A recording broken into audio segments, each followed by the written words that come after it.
Well,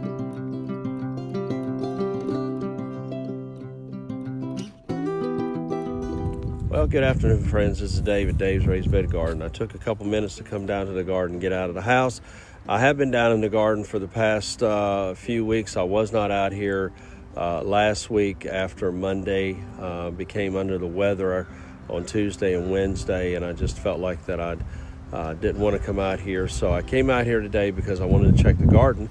Number one is that what I do in the month of February is I turn all my soil over. I also prepare my beds for the coming season, which I'm a 3-season gardener, which if that's anything, that means I do early spring, which is all my cold weather plants or cool weather plants, cabbages, cauliflower, broccoli, and such. And then also I do my warm weather plants. That's all your summer vegetables. And then again, I will do my fall or my cool weather plants again in the fall. I'll come out here again, get the cool weather plants out here, and they will go all the way into the hard winter. And then I'll be able to, again, do the same thing that I did this past year, which is when I'm through with the garden, I let everything sit in the garden, and then I come out here, and that's what I do in the month of February. I let all of the vegetables that I had, everything that I had in the garden, let it break down. And then what I do is I work my soil, get it ready again, fertilize it, get into my beds and everything, which this year I'm going to have to work on my beds and regroup and do some other things out here. But there's a couple things that I'm having to deal with. Not only am I having to deal with the beds that I'm having to work on, I'm actually going to have to come out here and then I'm having to deal with some weeds. I actually have 4 beds. These are the first 4 beds that I started back in 2018. And there are 2 types of weeds. There's actually more, but 2 that had inhabited my garden beds is that there's 2 weeds. One of them is called a henbit. Henbit is more of a viney. It's a little bit taller, I would say, than the other one that I'm going to mention. It does have little purple flowers. One thing that it is compared to this, the other one that I'm going to talk about, which is chickweed, is that it's a lot easier to pull than this stuff. But what I'm dealing with is chickweed. Now these weeds, and what I'm going to talk about now for just a couple minutes, is the chickweed. The chickweed is a weed that loves the cold temperatures. Now, some people I've read about that they can use it as cover crop. I've even heard that it's edible.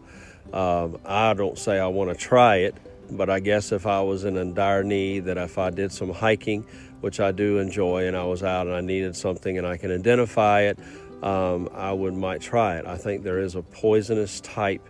Don't quote me on that, but there's different ones. But the one thing that I would say is that what I read about was that it's actually, you can use it as a cover crop, but it does like those cold temperatures. Now, there are different methods that farmers use in the wintertime. A lot of them will use a cover crop because what that does, it does several things for your soil. It helps it hold the moisture in your soil. The other thing is that it adds nutrients to your soil. But these weeds have to have 2 things. They have to have water and they have to have sun. So in order for you not to deal with that, you're going to have to treat it, whether you pick it by hand or whether you get herbicides and then you spray it. That is one way that I am doing. I am using a short acting that I am trying to try to kill it and then try to use it, because I don't want anything that's going to lay in my beds that will potentially kill my plants. Now, I am not an organic farmer. I am too, if you want to say, in some degree, because I will not use anything that will harm a lot of things in my garden. Now you say, well, you said you'll use herbicides, and those do hurt your vegetables and soil to a degree. Yes, it can, but over time it's going to take away what I don't want in my garden.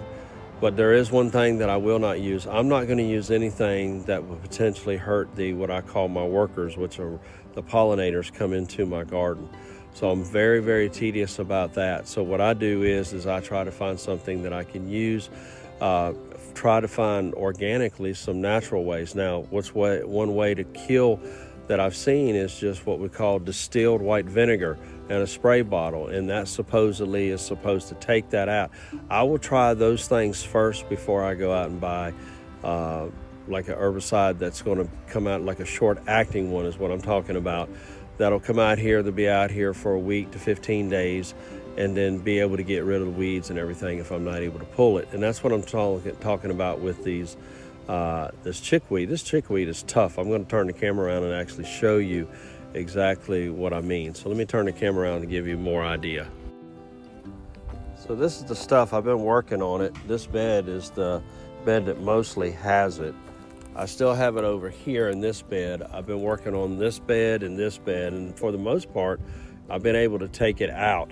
So what I've got to do is, you can see how thick it is right up against where my fencing or my cattle panel is. That's how this whole bed looked.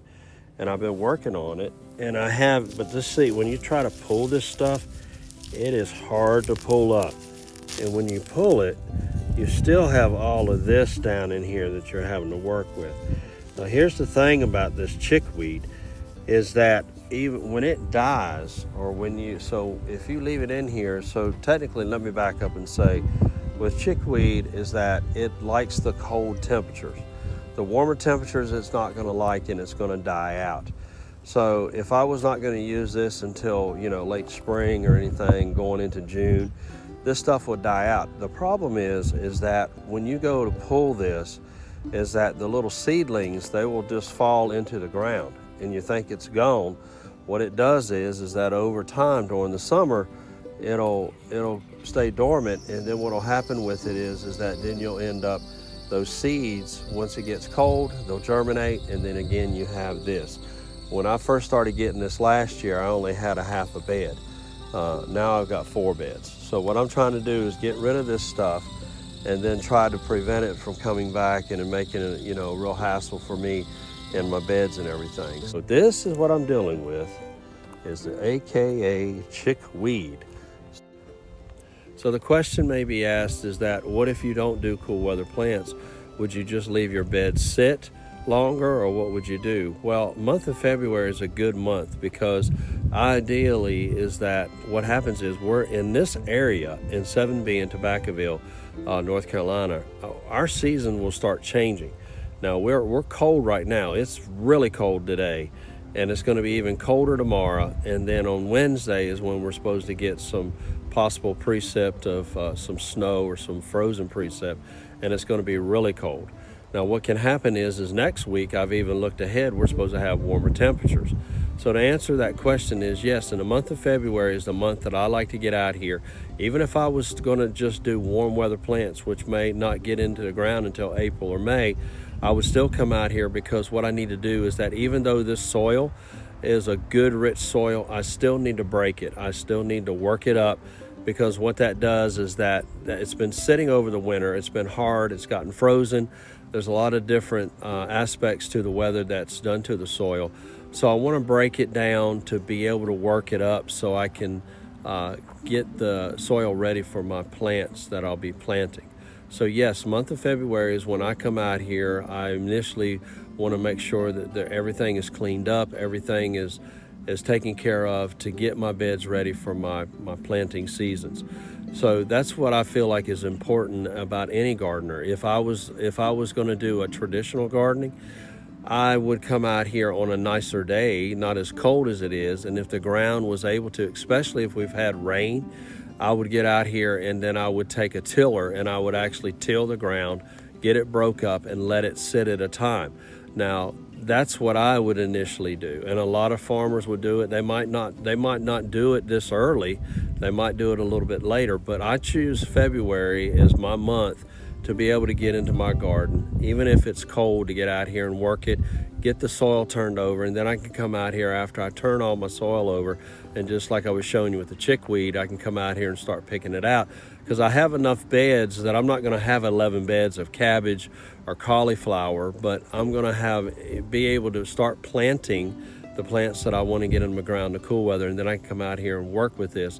But I wanted to show you exactly, even the cold weather, we have weeds that we have to deal with, especially in gardening. So that's some of the things that I'm looking at, and that's some of the things that you have to deal with. A lot of people don't like it. It can be labor intense, but this is a way for me to, I guess you could say, stay young, be more active, come out here and just work in the garden, because this is my happy place. I love being out here in the garden. It's a time just to be out here and enjoy life, and just be out here and just to see. And then essentially for the little work that I do, that the benefits that I can come into as far as providing for myself and my family. So I just wanted to show you, we're getting ready for the 2025 season at Dave's Raised Bed Garden, getting everything done and working our beds and getting things prepared and repaired, and getting everything ready for this season. I hope this is something you can use.